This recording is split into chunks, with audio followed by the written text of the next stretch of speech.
Welcome to Explore This, the podcast where we take a peek into the hearts and minds of explorers everywhere and learn what it takes to dedicate your life towards creating a better planet.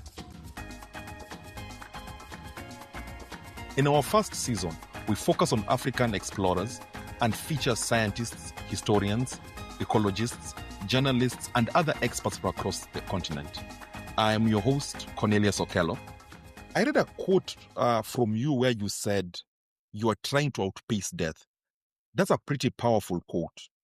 Can you elaborate a little bit more? Yeah, I mean, in a very real sense, I literally am in a race against time, because the first women that I interviewed for this project was in October 2022. If the women that I was interviewing then were 60 and over, the likelihood now is that many of them would have passed. And that has been the difficulty that I've had. I went to the farm to see these monkeys, to enjoy what I have missed for several years. And when I got there, I didn't see the monkeys. I didn't see the chimpanzees. And I asked my grandmom, what happened? And she said they were all haunted.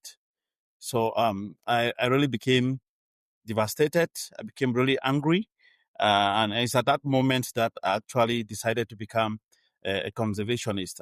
I finished my study in Russia because Soviet Union collapsed when I was a student, young student there. You can imagine living in Sahel countries to up north in Leningrad. First time to take a plane, first time go out of my country, first time to be in a completely another world. I think I was about 5 years old.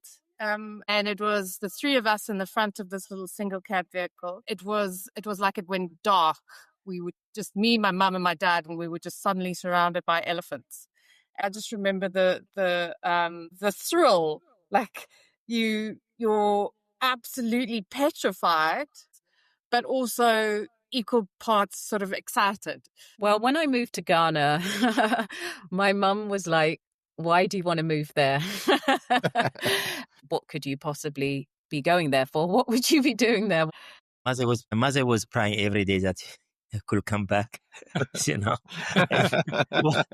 was sending me the dry couscous, some dry cake, some dry meat. And also, the choices of abandoning your family sometimes for a whole week or 2 weeks to go in a rural community where you barely have access to internet, you barely have access to electricity, and so on. So it hasn't been an easy choice. I must attest. And every time I would go to Ghana and I would go to the house and I would see all the books sitting there, I just thought it's a waste that they're not being read by anybody, that they're just sitting there in this house.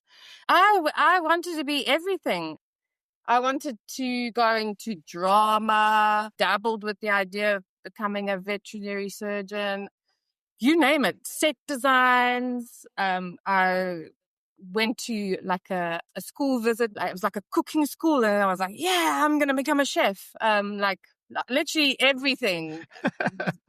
The number of mothers and grandmothers who bless me every day when I go for community work, these blessings to me, money cannot buy. So it gives me a lot of joy. It gives me a lot of satisfaction. So from there, I say, if Denmark can do that with wind, if Denmark can do that with biomass, I study renewables and solar. So I want to go back to Mali to do this. I'm not a super ambitious person. I do what I do because I love doing it. But yeah, I think if I leave this world or in 10 years' time, I can turn around and just say I changed people's perceptions, or I can say we managed to incorporate this piece of land in this protected area. I'll be very happy.